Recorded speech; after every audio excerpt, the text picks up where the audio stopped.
Hi friends, my name is Aaliyah and welcome back to my channel, or welcome if you're new. Today I'm excited to review all of the books that I read over the course of June and July.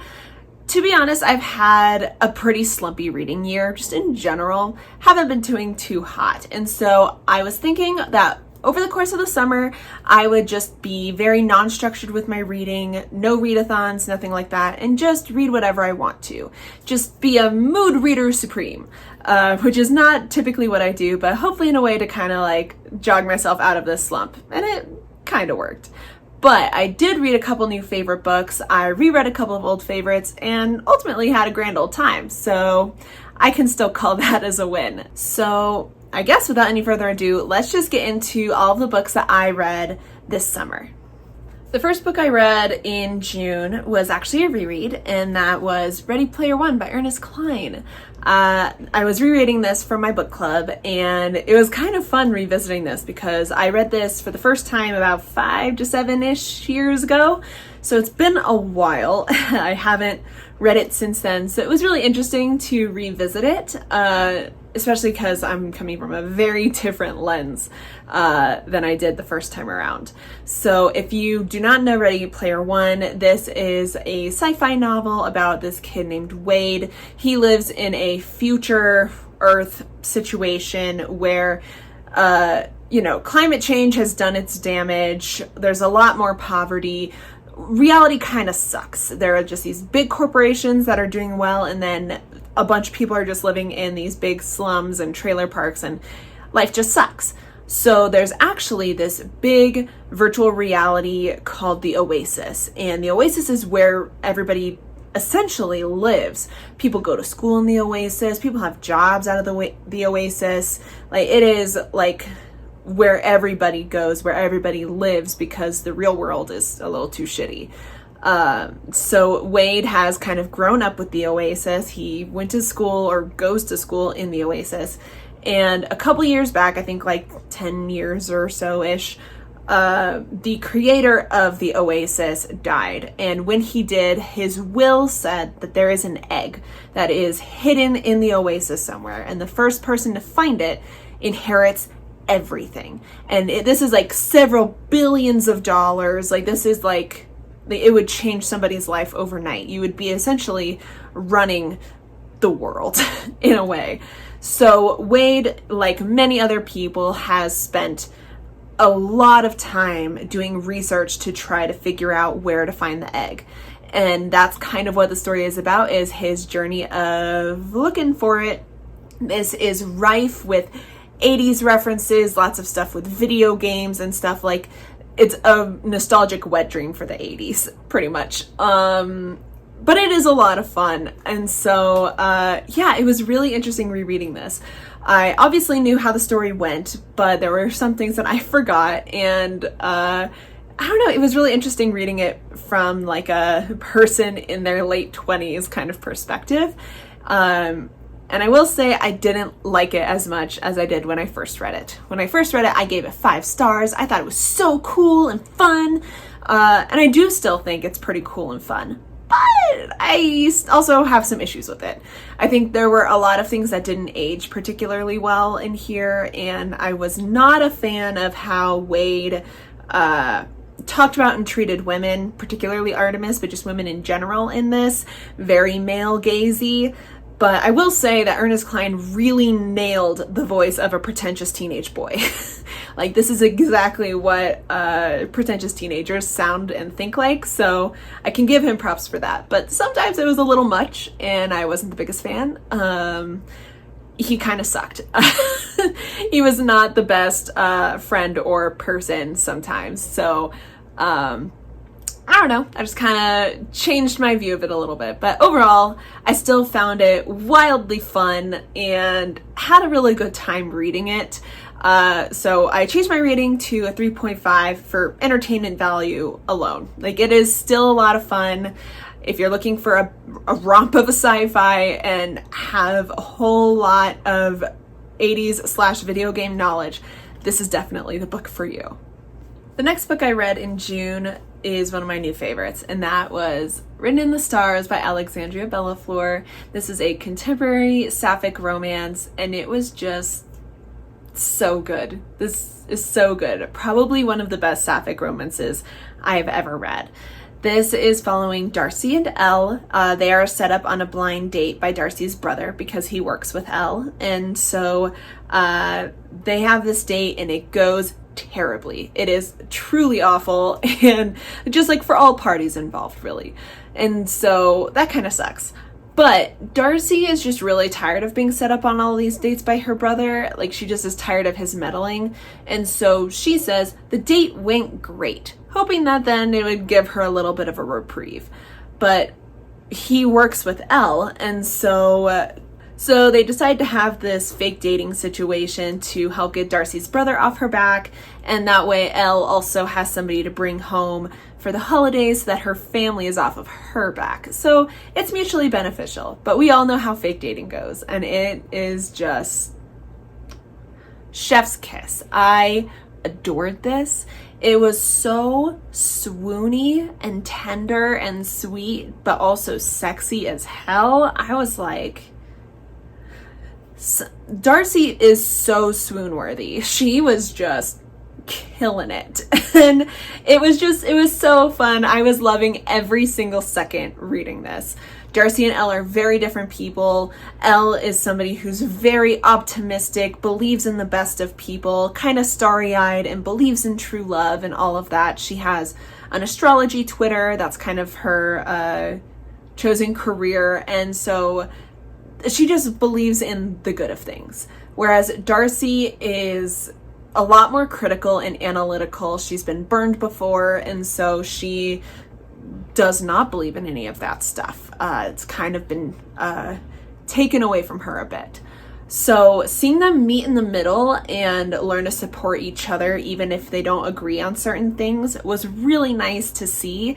It wasn't like they were trying to change each other. They were more working off of each other and finding common ground. And it was just so good. I cannot emphasize how great this was. This is obviously 5 stars. I wouldn't be surprised if this is one of my top 10 of the year because it was just the best time. Next up, I'm going to mention 2 books that I read from the same series, and that is The Wolf at the Door and The Wolf at Bay by Charlie Adhara. This is the first 2 books of the Big Bad Wolf series, and I am in love. This is kind of a paranormal mystery romance series. We are following a man named Cooper, and he is an FBI agent who has been recently transferred to the BSI, the Bureau for Special Investigations. This is a new bureau specifically for investigating crimes related to werewolves. Werewolves are a fairly new thing. They just kind of came out or announced their existence to the authorities, and so this is a new bureau that's still kind of getting off the ground. So Cooper gets assigned to a new case that's kind of far away, and he actually gets partnered up with a werewolf counterpart named Park. And so they're supposed to be working together to solve a string of murders that has to do with werewolves. And so that's kind of the setting of it. And so Cooper doesn't really trust Park. He has his own history with werewolves, and so he has to try to work with him while also keeping him at arm's length and fighting his mad attraction to him. So it is a lot of fun. Again, we have a mystery element because murder, paranormal for werewolves, and also a male-male romance between Cooper and Park. And it is so fun. I am just having a blast reading this series. So again, I read the first 2 books. I won't say anything about the second because spoilers, but it is just the funnest. The chemistry between Cooper and Park is explosive. It is just, their banter is just wonderful, and just, can I say fun and entertaining enough? Like, it's just the best time. I will say, if you're interested in reading this, know that it is very spicy. Like, we've got 2 explicit sex scenes in both of the first 2 books, at least. So, if that's not your thing, maybe rethink it. But I I just had a whole lot of fun with it. I am so excited to read the rest of this series. It is just so fun. I gave both of these 4 stars, and I'm really looking forward to the 3rd book, hopefully soon. The next book I read was for my Buzzword Reading Challenge, and the prompt for June was to read a book with all in the title. And I didn't have any, so I chose a book that had the word all in the series name instead. And so that was Come What May by A.M. Arthur. This is the first book in the All Saints series.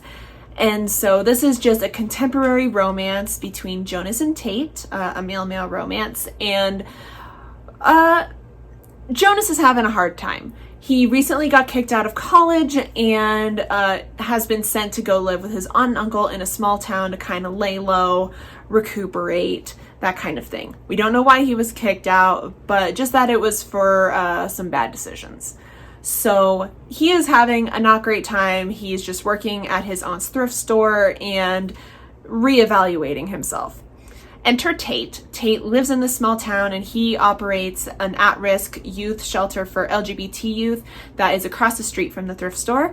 And so they meet and they interact and they kind of help each other through their different struggles. And it is a romance. So I feel like it's pretty straightforward. I will say, if you're at all interested in this, please check the trigger warnings because there are a lot in here. There's a lot of heavy angst, both in terms of Jonas's past, Tate's past, and just their present over the course of the book. And so just know that going in, if you're at all sensitive, please go see what the trigger warnings are. Just as an example, we've got stuff like domestic violence, sexual assault, violence in general, homophobia, you name it. There's a lot in here. So please go check those out. Overall, I thought this was a fairly standard romance. I didn't think it was anything special, and I kind of thought the romance itself went really fast, especially with one of the characters not considering himself to be gay and then having it just moved a little too quickly for my taste. But I thought it was fun. I mean, it was an entertaining short book, and I had a good time when I was reading it. It's just definitely not my favorite romance and not one I would recommend as somebody's first go at it. So if you're generally interested in angsty romance, you could definitely pick this up. Speaking of the Buzzword Reading Challenge, I may as well talk about my choice for July. The prompt was to read a book with book-related words in the title. So anything to do with books and reading or anything like that. And for this, I decided to read The Book of Joe by Jonathan Tropper. This was also a selection by my beautiful friend Kat for my 12 Recs from 12 Friends challenge. So I figured I could check a bunch of boxes off with this one. And this was my first DNF in the last few months because I could not stand it anymore. This is I guess, contemporary novel about a man whose name I don't remember. Was it like Daniel or I don't remember. It doesn't matter because he sucked. So this man grew up in a small town outside of New York, I think, and he had a not great history with his hometown. Something bad happened. He doesn't have a great relationship with his family. So he got out of Dodge and just has never been back since he was like 17. And in the meantime, he has become an author. He wrote a book about his hometown where he pretty much aired everybody's dirty laundry, made everybody look bad, and it was more of like a catharsis for him, right?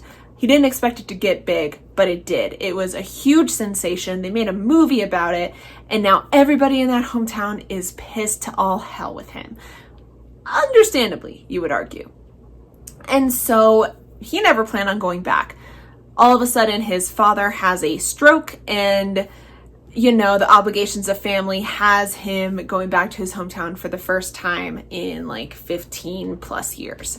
And so in so doing, he has to confront the people who he talked shit about and the memories and past trauma that he has run away from and figure out how to move forward, essentially. I don't remember where exactly I DNF'd it. I feel like it was about I think I was about halfway. It was like 50%.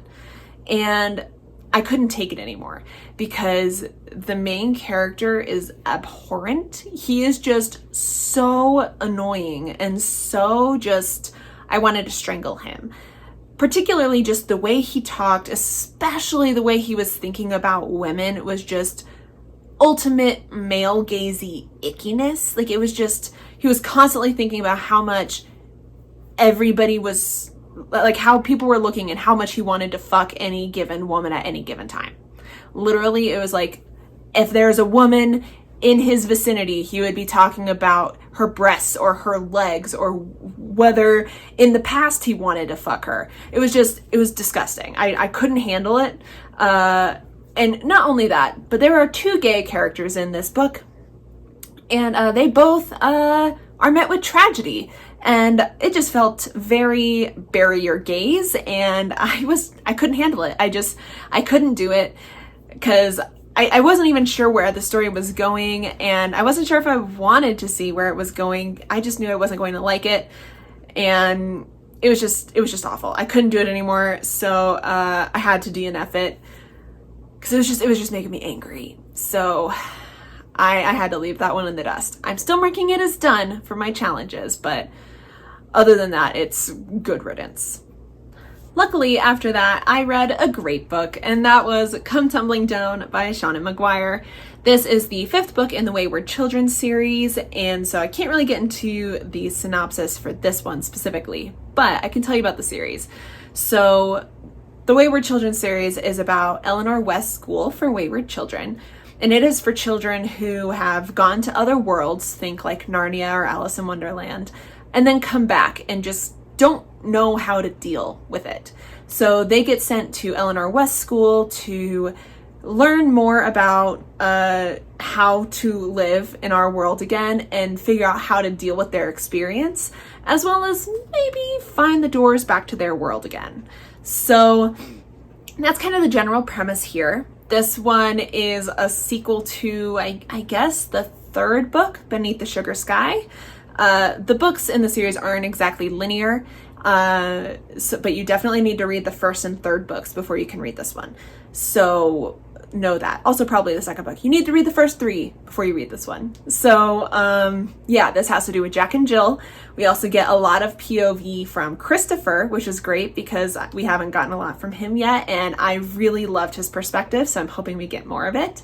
But ultimately, this was just a lot of fun. It got me jazzed to continue with this series again because, I mean, it's been a while since I've read one of these books, and it just reinvigorated my love for it. So now I'm really stoked to continue. I gave this one 5 stars, and I can't wait to read the next one. So to round out this, I reread a bunch of my favorite graphic novels because that's just what my heart needed. And so first I want to talk about Heartstopper by Alice Oseman. I reread the whole series that's out right now, so all 4 volumes, and it was just the best time. Also, I had to reread this because the series came out on Netflix and I needed to read the source material. So this is a contemporary young adult graphic novel series following Nick and Charlie. Charlie is one of the only out gay kids at school, and it is the new year. He gets seated in his homeroom next to Nick, and he is a year older than Charlie, a rugby guy.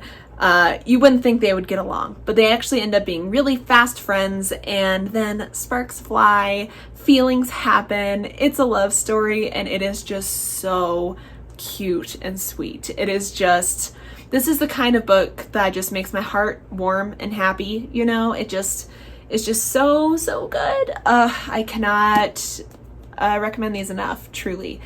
Also, if you're interested in reading these but don't want to buy them, they are all free on like Webtoon and stuff because Alice, the author, uploads them. It was originally a web comic, so if you're interested in that, so you can give it a go. I will say in later volumes we have some more serious topics, especially around mental health and eating disorders, so if that is a trigger warning for you, please be cognizant of that. But overall, it's just a very sweet and heartwarming story, and it just makes me feel so warm and cozy, and so I cannot recommend these enough. Lastly, I wanted to mention Check Please by Ngozi Ukazu. This is another contemporary graphic novel series with a male-male romance, and I adore this story. This is following Eric Biddle, who goes by Biddy, and he is an incoming freshman at Samwell University. He is going to be joining the hockey team there, and he's a little intimidated.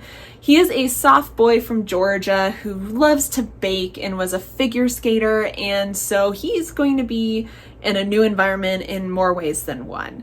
But this story is really just about him learning how to play hockey at the college level while also interacting with and befriending his teammates, and just kind of a coming of age as he grows up with all of his teammates and stuff. And also there's Jack, the captain, who seems to have some problems with Biddy that he has to kind of work out. So this is just a very wholesome series. There's only 2 volumes, it's completed, and it is so sweet. It is just very wholesome and nice, and I love this series. I also read this originally online. It is also available for free as a webtoon, so check that out if you're interested. But overall, I highly recommend that you check this out. These are both 5 stars for me. A reread, of course, and I could not recommend these enough. All right, so that is everything that I read in June and July, and I would say it was a fairly good summer reading season. There were a few books I wasn't super keen on, but overall I was really enjoying what I was reading, and so I'm hoping to ride that upward trajectory as we keep going for the rest of the year. Because my slump isn't totally cured, but a couple new favorites definitely helps. If you've read any of these books, I would love to know what you think, so hop down to the comments and chat with me about it. While you're down there, you can hit that like button and go ahead and hit that subscribe if you want to see more from me. But otherwise, that's all I have for you guys today. So thank you so much for stopping by and hanging out with me. I really appreciate it, and I'll see you in the next video. Bye!